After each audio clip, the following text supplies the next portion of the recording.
Sino nga ba tayo kung wala ang palay? Sa isang agricultural country katulad ng Pilipinas, hindi mawawala ang malalapad na lupain na nakalaan para sa pagtatanim ng mga produktong pangkonsumo. Nag-una na rito ang palay na pinanggagalingan ng paborito nating kanin. Ang pagkain ng kanin araw-araw ay naging bahagi na ng identidad o pagkatao natin bilang mga Pinoy. Pero sa kabila ng pagmamahal ng mga Pinoy sa kanin, bakit tila nababawasan na ang mga magsasakang gustong magtanim ng palay? Bakit nga ba ang butil ng buhay hindi na nakabubuhay?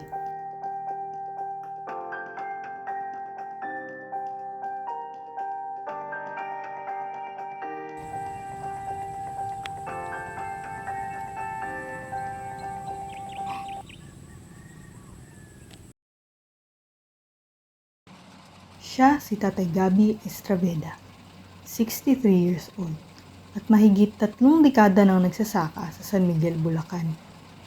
Sa murang edad na 14 anyos, napilitan siyang lisanin ang Sorsogon kung saan isinilang. Hindi lang dahil sa kahirapan, kundi dahil sa kabangisan ng mga sundalo noong martial law ni Marcos. Pagdating sa Maynila, nakipagsapalaran siya sa mga trabahong mahirap at maliit ang kita, tulad ng pagpahinante sa truck, paggawa ng hollow blocks, at naging tapasero pa ng tubo sa Cavite, hanggang may kamag-anak na naghimok sa kanyang lumipat sa Bulacan para subukan ang pagsasaka. Pinasok ni Tatay Gabby ang pagsasaka dahil ito ang naging pag-asa sa magandang buhay. Malayo sa nakagisnang lupit ng martial law at malayo sa walang kasiguraduhang pakyawang paggawa.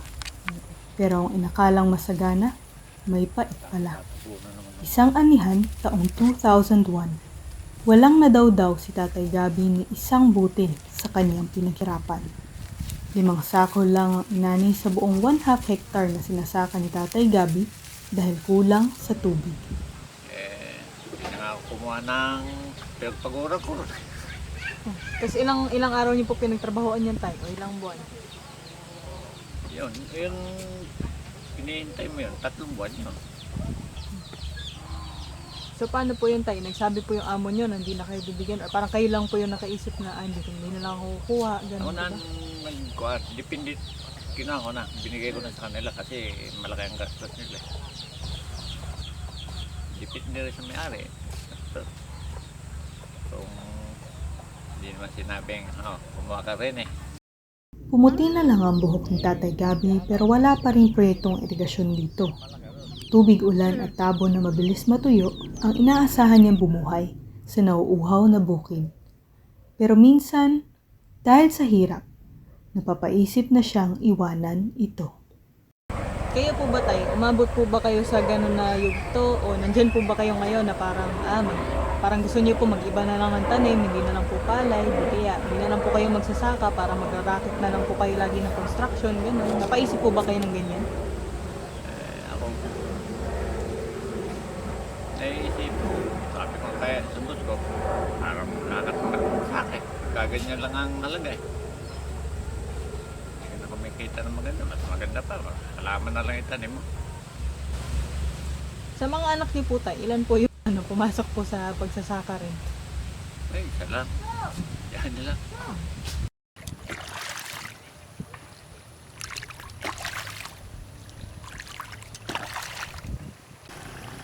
Siya si Kuya Johnny Estraveda, 38 years old. 15 pa lang siya nang magsimulang tumulong sa ama sa pagsasaka. Pagka-graduate ng high school, ipinagpalit niya ang mga araw sa loob ng college classroom para sa palayan at buong panahon ng umalalay kay Tatay Gabby. Hindi lang pala propesyon ng ama ang minana ni Kuya Johnny, kundi pati na rin ang pasanin nitong kawalan ng irigasyon. Kuno nakaraang taon, 100 sako ang naging abot. Ngayong taon, halos kalahati na lang o 62 na sako. Bunga na naman ng kakulangan ng tubig. Sa bawat ani ni Kuya Johnny, ang kakarampot na 15% lang ng kabuuang abot ang kanya. 12% ang napupunta sa may-ari ng harvester at 73% ang napupunta sa amo niyang may-ari ng lupa.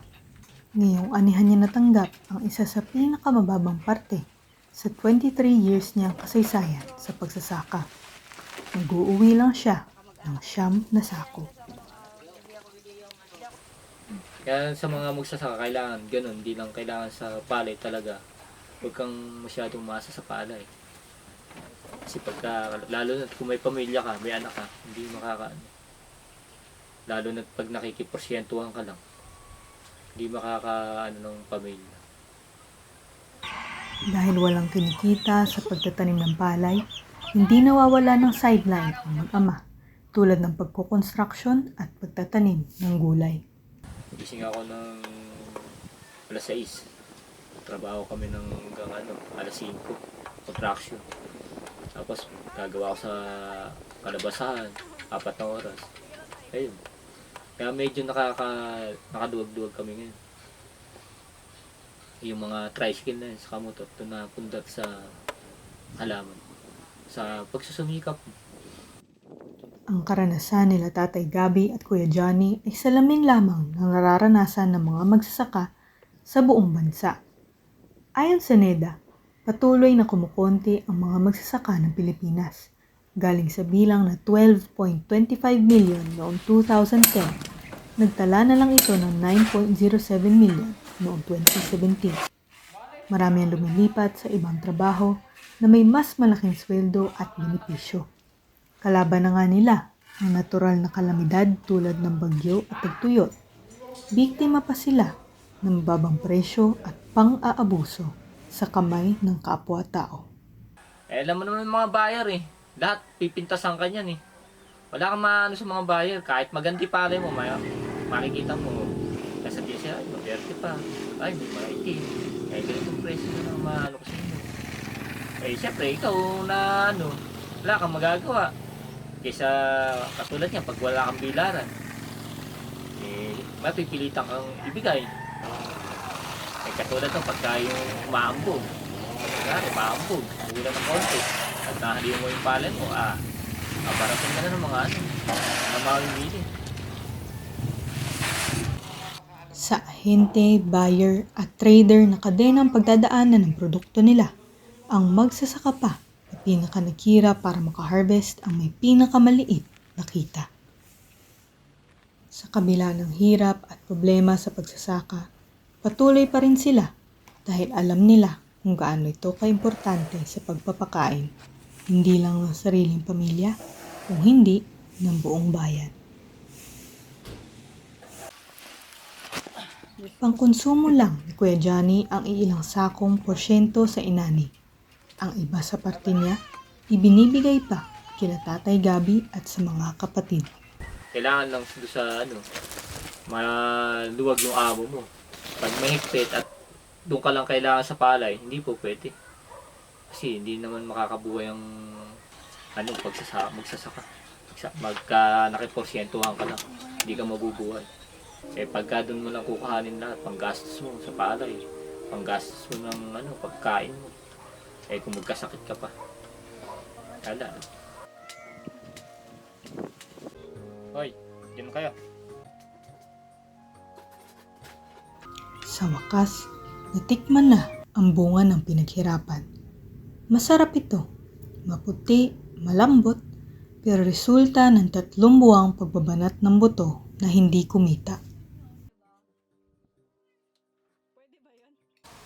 Pero hindi habang buhay na pwedeng tiisin na lang nila ang ganitong kalagayan sa pagsasaka. Ano po sa tingin niyo yung mangyayari tay kung dumami pa po yung tumigil sa pagsasaka po ng palay?